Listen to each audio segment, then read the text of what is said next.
The We Knew the Moon podcast is now the official podcast of the Goddess Temple Twickenham.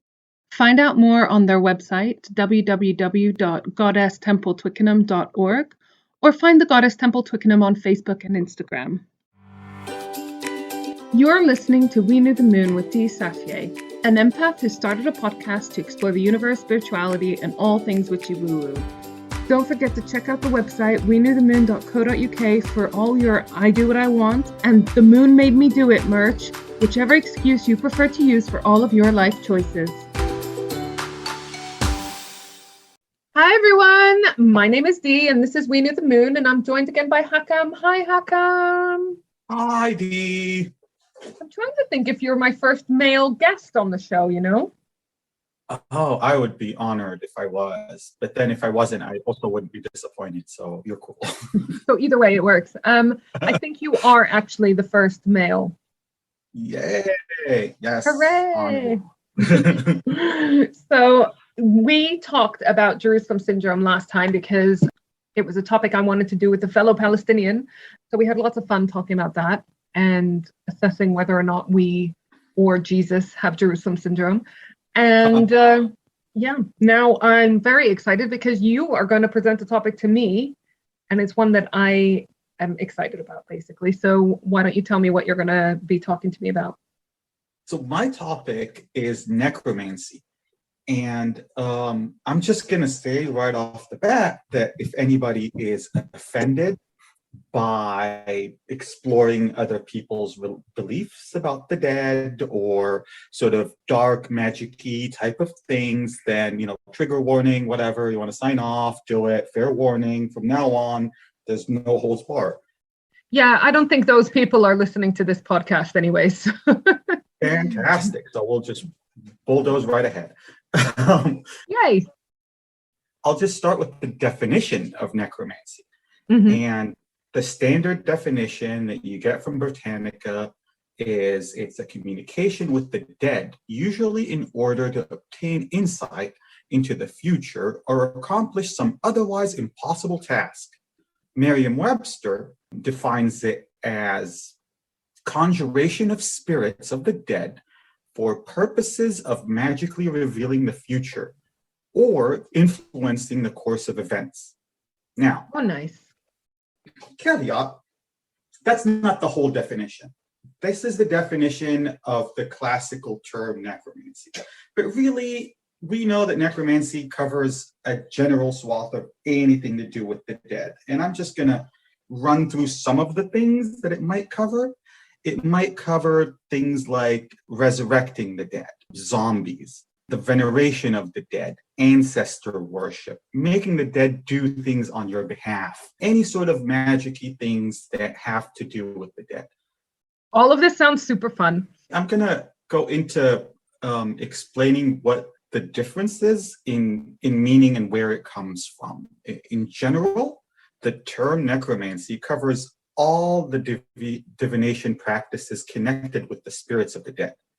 The expression necromancy is a 17th century English derivation of the Italian word negromancia, black magic.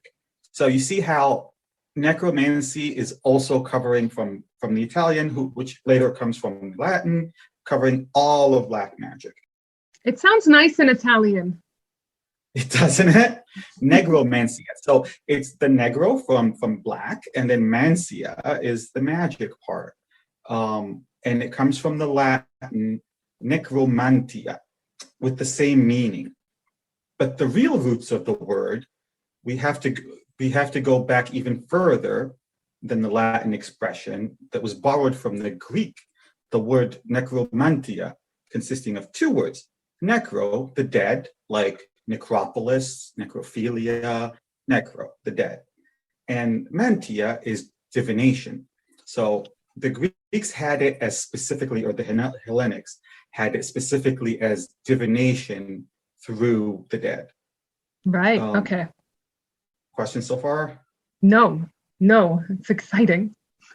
Plowing on ahead. The first reports of the word in this context come from the early Christian theologian Origen of Alexandria in the 3rd century AD. in a citation on the recognitions of Clement, he describes how Simon the Magus, and the Magus are fun, we're going to get into them. They came up in Pythagoras. Why did they come up in Pythagoras? Were they like, Pythagoras learned from them. That's what I remember. Yeah, they were all over. They were from, so ancient Egypt learned from them all the way to India. And I'm sure the Greeks got a piece of it too. They were the sort of magicians that span that whole pre-Hellenic world. Simon the Magus said, by means of ineffable adjuration, I called up the soul of an immaculate boy who had been put to a violent death, and caused it to stand by me, and by its means, whatever I commanded is effected. And the soul, freed from the body, possessed the faculty of foreknowledge, whence it is called forth necromancy. That's the first use of the word. Now, necromancy makes an appearance in Homer's Odyssey, where Odysseus learns from the sorceress Circe how to perform certain rites that would bring forth ghosts that would help him find his way home. Oh, I remember that. And I just finished reading a book. There's I can't remember the author, but there's a book called Circe that was released in the last couple of years. And it retells that part of the Odyssey from the point of view of Circe. Is that how you say her name? Circe? I think so. Circe, yeah. She was a sea nymph. A sea nymph, fun. Let's do an episode on sea nymphs, because hello. Let's do it. It's like mermaids and nymphs. It's all in one. Awesome. Amazing, yeah. But here's the spell. So Odysseus digs a trench with his sword, and then around it, he pours libations, first mixed with honey, then mixed with sweet wine, and the third time was mixed with water. Then he cuts the heads of several sheep that he's brought for this occasion and lets their blood flow into the trench. Now, the interesting part about this is that the dead come out sort of any which way. He was looking for a particular Theban guy that would know the way back, but then all the dead start showing up, like people that had died on the Odyssey, friends of his, past people, whatever, all kinds of people start turning up. So he couldn't control who. It wasn't very specific. Right. That sounds like a really bad spell, doesn't it? I know, for real. Like super risky. Yeah. And they were sassy. So they were asking all these questions. They weren't answering his questions. They were elusive. So he didn't really get very far. He managed to call them up, but it wasn't very exact. I mean, you would be like, sorry, what is the disturbance here? What do you want from me? I was dead, That's more or less. Some of them were angry. Like, what are you doing? Why? But to move on to later Christianity, this practice was later supplemented by the idea of an individual raising the corpse, like the actual corpse of a dead person, or part of it. So in the Middle Ages, the possibility of raising the deceased from the death was attributed to miracles of God only, because of, the resurrection and Lazarus. And let's have a Palestinian caveat here. Did you know that Lazarus was from El-Azariya? Yeah. So the town outside of Jerusalem, and it's named after Lazarus. In English, it's called what? Bethany? Bethany, yeah, exactly. That's yeah. the English name for it. The Palestinian name for it, or whatever, is Lazariya, because it's close to Lazarus. So only God can bring back the dead. Right. So when Middle-aged Christians started doing it, they had to sort of invoke saints. They went around it by let's invoke, I think it was Samuel, the angel Samuel, who was responsible for the dead or whatever. Because if you invoke them, then it's still God working through an angel, through a saint, whatever, to do it. It wasn't, mere mortals. And that way they would escape the church's wrath for doing black magic. It wasn't black magic. It was it's God and the saints and the angels, got nothing to do with it. So that's how those guys got into it. And I'm just gonna have to, because I was friends with your dad, and he would have this quote where we were not unfamiliar with resurrection in the Holy Land. That's his bit, right? That was one of his key quotes. Yeah. because I always used to tease him about and call him Zombie Jesus. Why? Not my dad, called Jesus, Zombie Jesus, because Oh, you called right. because he comes back from the dead, and Zombie Jesus. If there's a baby Jesus, then there's a zombie. Right, exactly. Now let's move way back to ancient Egypt and the goddess who is unfortunately named Isis. But yeah, so she was married to Osiris. Osiris is the brother of Seth, who then became like the bad god, like that. He's the dog-faced god, the jackal-faced god, the god of the dead. Blah. At the time, they were brothers. Seth got jealous, chopped Osiris into bits, threw him all over the place. Isis turns into a bird, flies around, collects the bits, wraps them up, and here's where the mummy business comes in. Wraps up all those bits, reanimates Osiris, and she actually then, let me read directly from here. Using her magical powers, she was able to make Osiris whole. Bandaging him up, Osiris became a mummy. Wait, where's the fun bit? Oh, transforming into a bird, Isis was able to discover and unite the parts of her dead husband's body. Only the penis was missing. But then, 9 months later, Isis bore him a son, Horus, who then killed Seth and became like the super whatever falcon god of all the gods. Now, this is like, ancient Egypt gets funky because she's his sister, she's got no penis, she turns into a bird, she collects him into bits, sleeps with the mummy, and then has like a super god that then kills his brother and becomes like Horus. Funky Egyptian stuff, but resurrection, necromancy, it's been around for a while. People believe in bringing back the dead. Now in Babylonia is where it gets real interesting because that's where the Magi come in.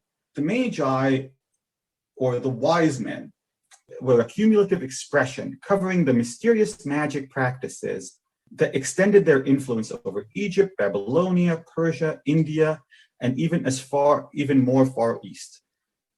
Known under different names, the Chaldeans, the Magi, all were considered respected patrons of knowledge, often consulted by kings and rulers in regard to important decisions. The practice of asking the dead for help and advice was relatively common at the time. The necromancers believed that the deceased were free of the bonds of the material world and thus closer to God.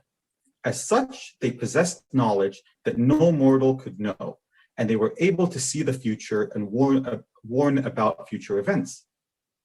Now, my favorite quote from one of the and I should actually pause to give sources. I'll do that in a sec. But this quote, great.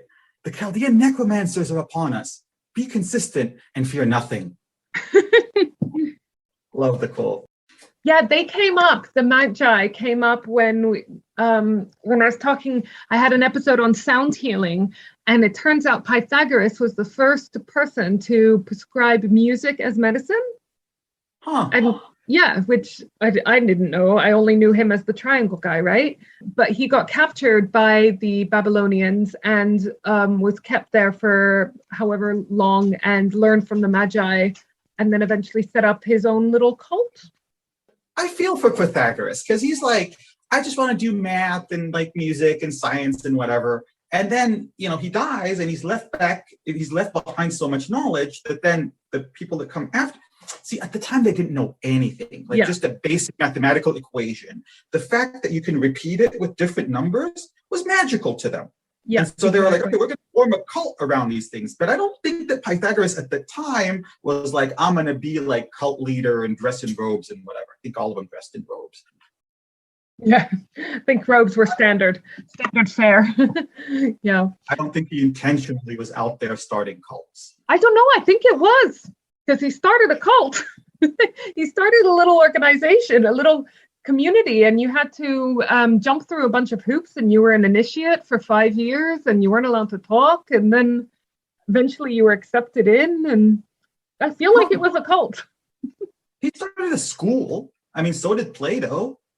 School cult, I don't know. Oh, okay. Yeah, maybe it was a school. Yeah. Let me do sources. I am using nationsonline.org on ancestor worship. I am using Britannica, Encyclopedia Britannica. I'm using ResearchGates on the origins of necromancy. And a lot of what I'm reading is from that. There's this great PDF where somebody just went into it and tried to get to like the first people that started talking about sort of the dead having affecting sort of the world of the living. So ResearchGate and the origins of necromancy was that. And of course, Wikipedia, who I actually donate to from time to time, because honestly, like they're giving us all this free information. All we're asking for is a donation every once in a while. So, you know, if you get a chance, you got some spare change, do give them a we donation. should do a cup of coffee. Let's all pledge, everyone listening. Let's go and make a little donation to Wikipedia. All right. Well, I am moving on to Islam. And again, I'm going to repeat, if people are offended by, you know, what I'm doing, you should have signed off a while ago. Fuck you. But if you're still on, here we go. So not much is known about the origins of the Sabians. The Sabians were a group that were, many people say they weren't associated with Islam. They weren't associated with the people of the book. But according to some of the surviving Islamic sources, they were a Middle Eastern religious group mentioned 3 times in the Quran as one of the people of the book, and the others being Christians and Jews. Some of the hadiths, which are the sayings of the Prophet, consider them simply converts to Islam. The exact origins of the practice of venerating the dead is almost impossible to determine. From the point of view of archaeology, we can only determine that intentional manipulation of the body of the deceased dates back to the Neanderthals, pre-Homo sapien. To nobody's surprise, in a period that is this old, it is extremely difficult to determine even the intention behind the burial. Was it hygienic? Was it empathic? Was it for religious reasons? We just don't know. Oh my God, yeah. Sorry, I just didn't even think about like how burials started as a ritual. Yeah, and it started that long ago. Not to mention what the practice's goals were. The tribe members were aiming for what exactly, we don't know. We can only assume that the Neanderthals, or for that matter, the Homo sapiens of the Paleolithic, that's a hard one, the Paleolithic, had some concept of an afterlife, a concept that would serve as a basis of any complex and abstract idea to harness the power of the deceased to someone's benefit. We can say, however, that the whole concept of an ancestor cult stands on 2 principles. The dead still hold continual power over affairs in the land of the living and wish to provide beneficial helps to mortals. And then the second part is the fear of the dead based on their vengeance that requires rituals to appease them. So you've got this like dual system where on the one hand, they can affect us in good ways. And on the other hand, if they're pissed off, they can take it out on us. So you want to keep them happy. Yeah. It's the standard sort of spiritual, you know, heaven and hell thing. Like there's a God that can be cool, but then there's a God that can be, you know, harmful. Old Testament versus New Testament God, right? There you go. It started that long ago. Neanderthals. Mm-hmm. The earliest examples of the manipulation of skulls of the deceased is typical in a site in Jericho, which is one of the longest continuously inhabited places on Earth. This Neolithic site is one of the oldest inhabited areas in the world, dating back to 10,000 BC. There was plastered skulls, so skulls with plaster on them, that were found in a pre-pottery Neolithic area between 7,220 years old and 5,850 BC. So really old. That's really old. In total, there was 10 skulls that were found. Their jaws were removed. There's plaster on the skull, and there was seashells placed on their eyes. Cute. So and they put the skulls in the houses of those, you know, in the dwellings, and they put the body outside. So they buried the body outside of the house. So, and it kind of makes you wonder, right? Like, why are using these skulls? Why are they having weird skulls in their houses? That's the first time that you can start saying, well, we're manipulating the dead, we're revering them. What are we expecting from them? Where does this start? Yeah, that's definitely an odd ritual. That's as far back in the origin that I can go. Now, I'm going to do a note before we leave the origin stuff behind. I'd note the importance of blood described in most of these rituals, whether it's Homer or any of the sacrifices mentioned above. There's always some aspect of blood that would connect the living to dead. That's a common thread throughout all of this. Creepy, but there it is. Yeah.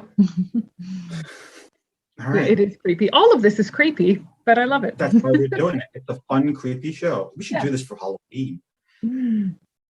Now, let's expand our horizons more, expand our scope. Let's go to different places in the world and talk about ancestor worship. Let's talk about it in Confucianism and Taoism throughout Africa and Asia, and talk about some fun things there. Ancestor worship in China goes back to the Zhou dynasty, 1122 BC to 256 BC. So wait, are we round about the same time as this Jericho? Oh, hell no. Jericho was what, 7220 BC? Oh, right. Okay. Very much, very much different time. Okay. When we talk about these time periods, honestly, it blows my mind. Did you know that there more time passed from the pharaohs that we were talking about to the birth of Christ than passed from today, or from that day to today? The 2,000 years that we're working with AD, there's more history in the BC than there is in AD, basically is what I'm saying. No, it's unimaginable, these time periods. Like I can't comprehend them with my simple little peanut mind. Your peanut mind is working just fine. All right, so I'm going to just briefly run through Confucianism and Taoism. The family is fundamental to Confucianism. I feel like those cultures are very ancestor heavy, aren't they? Exactly. And the reason why we're bringing it up with necromancy is because there's definitely a traditional belief where an angry ancestor that isn't appeased with offerings on certain days will harm you, and that an ancestor that's pleased with offerings and so on will help you. And you'll see it in households where there's a little shrine with maybe a photo of an ancestor, and there's little oranges and incense and things like that to appease them. And there's certain things that you would do on certain times of the year that would sort of bring you luck, but it's also sort of help from ancestors because it's very much around the ancestor. One of the festivals that I like is the Hungry Ghost Festival. Heard of that? No? What is this? How fun. It's like their Halloween. The 15th day of the 7th moon in the lunar calendar is called Ghost Day. The 7th moon in general is regarded as the ghost moon, in which ghosts, including those of the deceased ancestors and spirits, come out to the lower realm. The gates of hell are opened. Sorry, did you say the gates of hell are opened? This took a turn. Well, it's like everybody just comes out to play, basically, to free the hungry ghosts who then wander and seek food on earth. On Hungry Ghost Day, the deceased visit the living. During the ghost festival, the elder ancestors and older generations are worshipped. A satisfied ghost, yummy, will not harm the living, but rather protect them, acting as a guardian angel for the rest of the year. So, offerings are important. And just to give you an idea of what offerings look like, incense sticks, plates of foods and offering. Cigarettes. Yeah, set of teacups for quenching their thirst, flowers, fresh flowers, those sort of things make them cool. All right, one more ghosty thing that has to do with bringing back the dead. And I don't know if I'm saying this right, but it's the Jiangshi. It is basically a belief where in ancient China, when people died, they had to be, the ghost would want to be buried in their ancestral home. So if they died far away, you needed to find a way to transport that body to be buried in their hometown. Now, when poor folks couldn't afford to ship a body across China, they hired a guru that would reanimate the corpse. And then the corpse would jump at night, only at night, until they got to wherever their hometown was. And if you saw that ghost, they would, I don't know, eat you, drink your blood, do something funky. You'd be cursed. Just lots of things could happen if you see them. So they'd hang bells around them. So you'd have these ghosts fully dressed in white, hopping around China at night, covered in bells. And they'd scare the kids. They'd say, like, if you hear bells at night, oh, look, the Jiangxi is coming. That's terrifying. I'm terrified. I love that, like, the reason behind it is just to move the body from one place to another. It's just like transport, basically. Like, it's solving a logistical issue. Just making it so much worse. Just bury them where they are. Like, why would you reanimate them just to move them from one place to another? That's so funny. Going to the seerers of Senegal and Gambia, the seerer people of Senegal, Gambia, and Mauritania do a fat roug ritual where they venerate the ancestors, and those ancestors then would provide them with both luck and not divination, though, just either luck or harm them if they don't respect them. Madagascar has a funky move where it's called famadihana, where they exhume the dead every year and recover them in silk and then put them back in the tomb to venerate them. And again, if you don't do it, you're in trouble. If you do it, they'll look after you. Yes, I think we covered that at one point, yeah.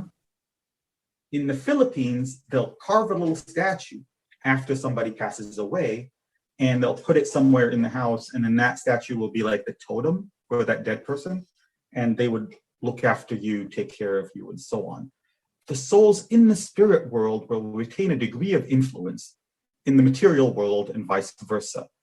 Paganito rituals may be used to invoke good ancestor spirits for protection, intercession, or advice.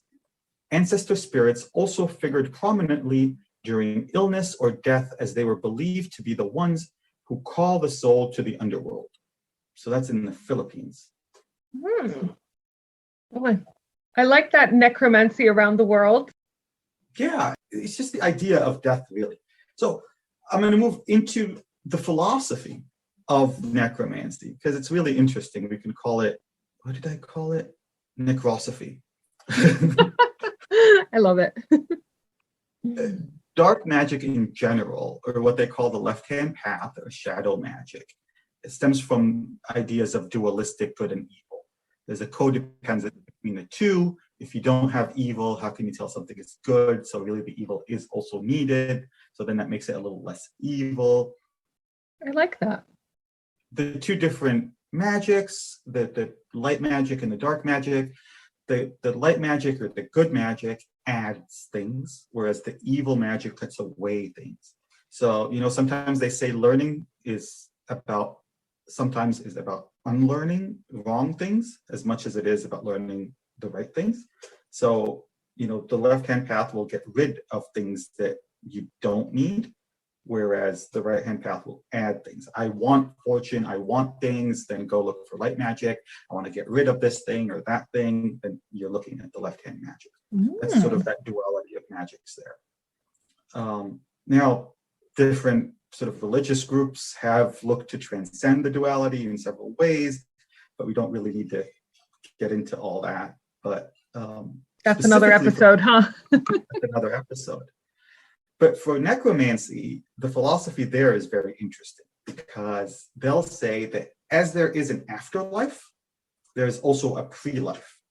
So if we believe in some life after death, then we have to believe in a life before death. And then those two periods, as we said, from discussing history, are much longer than the part that we actually call life. So really, you can look at this life as the dead part, where we're not in that space of before and after life. Ooh.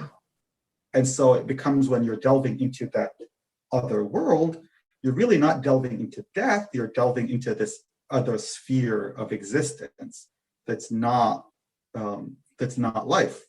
It's sort of the reversing of everything. It's the finding the other way to look at it. If life then becomes the dead part where you're neither after nor before life, then looking into the afterlife or looking into the before life becomes looking to life. Now, that's blown my mind a little bit. Sorry. Oh, this next bit is it's gonna give you chills if that did. And I'll end on this. It's the ritual. So the basic ritual, and again, I've never tried this. I've just read it on the internet. I wouldn't recommend that anybody do it, but if you want to, do it on your own reconnaissance, and I can't tell you anything about it. I'm just a regular guy that read stuff on the internet that's now repeating it to people on a podcast. The standard ritual for this is your 4 elements: air, fire, earth, and water. You'll use some incense for your air. You'll use a candle for fire. You'll use earth, preferably from a graveyard or from the graveyard of the person you want to talk to. Mm-hmm. And water. Water can't be stagnant. So rainwater is great, or running water is perfect, because they're part of that water cycle, and that involves the whole sort of cyclical element of life and death. To invoke a spirit, you would look into symbols of that person, so things that they've left behind, items. If you don't have that, you can just write words on a paper that bring them back. Pictures are great, and that's how you'll set up your little shrine. It sounds really like, when you talk about necromancy, it sounds totally like way out there. And then you go through all the different countries and how they sort of manifest it and how they do it in quotation marks. And you realize it's actually like quite common, isn't it? Yeah. And I mean, it's also, there's modern manifestations of it. If you really aren't into the whole magical element, just go out and get yourself a Ouija board. Yeah. We've been playing with this stuff forever. Part of it is to just give ourselves chills. Part of it is to comfort ourselves that death isn't that endy. But like, I went and got my nails done the other day. Aren't they nice? But in the salon, they've got a little shrine to their ancestors. And you're telling me that's basically necromancy, and that they're trying to win over their ancestors by making these offerings of biscuits. It was biscuits. Yeah. So I don't know. It just seems like it's not that strange and uncommon. It's just kind of everywhere, isn't it? Yeah, and like, you'll have your religious crowd that'll look at all this and say that's dark magic, it's voodoo, we want nothing to do with it. It's a person's level of comfort with the idea of death. If you are so uncomfortable with the idea of death that you don't want to think about it at all, then you'll probably be very against all of it. Like, whether you're resurrecting them, whether you're asking them for help, whether you're building a little shrine, whether you're playing with a Ouija board, you're like, dead, black magic, don't want anything to do with it. And that just feels like a less whole of a person. Like, it feels like a partial view of things. And that's kind of where the word holy comes from. It's a whole person. It's a holistic view of things. Viewing it from one perspective is never enough. Yeah. Oh, it was so interesting. But yeah, you're right. Like, it's part of life, isn't it? Whatever you think happens when you die, death is definitely part of our existence. And for sure, people have been looking for answers, or trying to, as you say, make it seem less final, maybe. Yeah, looking it straight in the face and trying to deal with it is hard, but avoiding it never helps either. It reminds me of that, what is it, Blue Oyster Cult song, Don't Fear the Reaper. Don't Fear the Reaper. We should soundtrack this podcast with that. That's a great song. It is a great song. It's an anthem. Yeah. I always found that cultures, this is massive generalization, but cultures that do this sort of ancestor worship, especially like with the shrines and everything, they always seem to have like a very adorable nature. I'm mainly thinking Bali. When I went to Bali, people are lovely. That's what I'm trying to say. And they had lots of little shrines. Everybody that's gone to Bali has come back saying how lovely people are. I've never so freaking adorable. They really are. I don't know. How do you feel about that? Like, do you ever think about your dead ancestors, Dee? Do you? Yeah. Yeah? And yeah, a lot. Not maybe my far back ancestors, but definitely the Ones that you've ones. met. Yeah, I've got my grandmother tattooed on my leg, and I'm having a session tomorrow with my favorite psychic, Glenn, who we talk about a lot, because I don't really know where I stand on spirit and the spirit world. I don't know. I know that sounds weird because I just said I had a session booked with the psychic, but he knows that I'm like unsure about it. But there's something very comforting about seeing him, and there's stuff that he tells me that just I can't explain how he would know.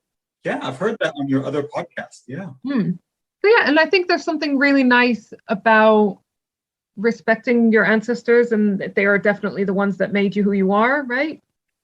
So do you feel like grandma's looking down at Dee sort of satisfied in what she's doing? Do you keep that in mind? Are you like, what would grandma think if she saw what I was doing right now? Like, is that something that comes up in your daily life?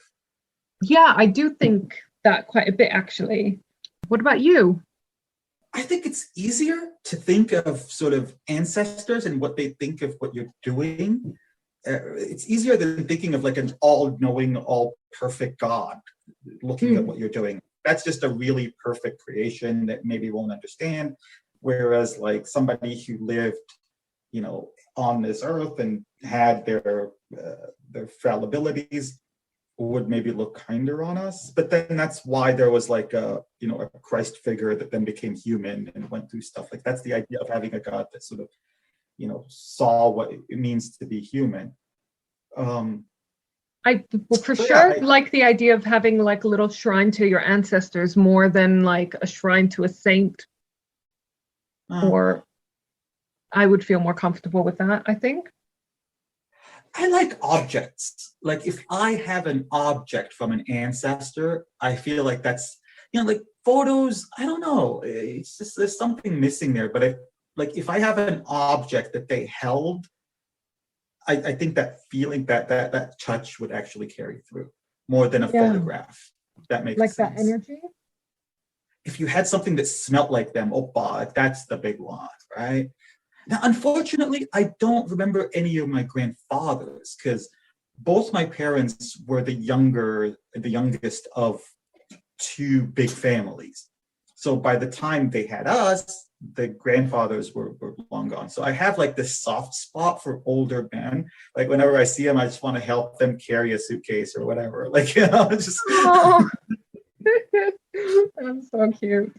But grandmas too. My grandma's passed when I was very young. So I have like a whole like grandma, granddad thing where I mean, old people are adorable, aren't they? They're great. Yeah. And I love that, like so at my previous job, when I'd help the old Palestinian ladies and they just let loose on a bunch of prayers, like, may God give you this and that and that. Some of them were great, man. Some of them were awesome. And I felt like this power that was just like descendant from the ancestors come on me. It's awesome. But yeah, and I think going back to the Jerusalem syndrome that we talked about, when you go back home, you can't help but feel like a connection with the land and with the family, right? Yeah, I got prayed to once, where like prayed for once, and this funky way of saying it is like every step, like may God let every step sprout greenery, like every step of yours just spring forth greenery. It's just like this very earthy, nature-based prayer that I loved. It was just like I loved that one. That was a good one. That's going to be my blessing to people from now on. That's a lovely one. Like every time you step your foot down on the ground, just green things sprout. Isn't that phenomenal? Yeah. And do you think that you invoke any of your ancestors or any non-related past person? Boy, I don't on a conscious level, but on a subconscious level, who knows? I mean, the land of dreams and the land of the dead are this close. Yeah. I don't know. That's a really fun way what you said about our life actually being the outlier. No, that's not the right word. You know what I'm trying to say. It's the pause in the middle. Yeah. It's the pause between two things. Yeah.